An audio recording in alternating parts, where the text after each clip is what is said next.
Hello everyone, welcome to the next lecture on the Matlab code of the Lagrange interpolation formula. So this is a part of the numerical method. So we will see how we can define this, how we can create this Matlab code for this formula. Myself Dr. Garg, working in the School of Mathematics, Thapar Institute, India. So we know that there are the several methods exist for solving the interpolation for problems are there that we also discussed in the last class. So what is the interpolation is if the data is given in the form of the tabular notation, and if you want to find the values at in between of the any of the xi's, so that's why this is called as the interpolation are there.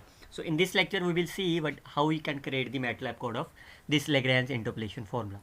What is the working steps of this Lagrange interpolation, what we do in this, what we will do, how we can create the MATLAB code. We will follow these two steps are there. In the first step we will input this information, that's the input information given to you in the every of the question, and then my target is to find the values of the LI's by using this formula.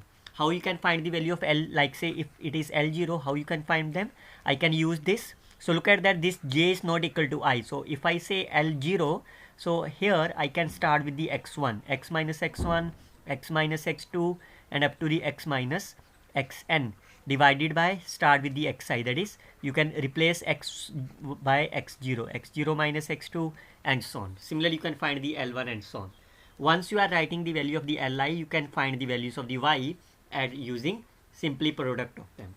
So how this Lagrange interpolation work, we will already see that in our last lecture. You can follow in this MATLAB code we will follow all the notation that I explained in this theory class is there.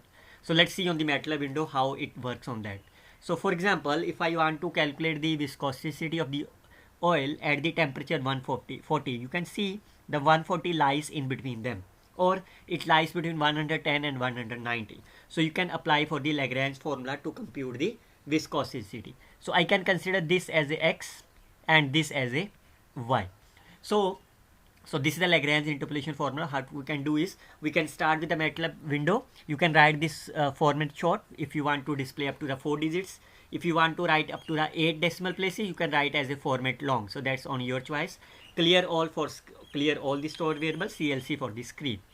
Now what is the first step is that you can put the input. So what is the input is, I can represent x and y in the MATLAB window, like input the value of x 110 space 130 160 190 for the x. Similarly for the y are here. Now my target is to find the value of the LI's are there. How you can find the values of the LI? So also it is given to you that you have to find the values at 140. So you have to put the input the desired value of the x. So you can use as input from the user, like input, enter the value of the x, or else you can write it directly as x is 140. You can write it directly if you want to here, otherwise you can put as a input command. Once you are writing here, then our task is to find the value of Li by using this.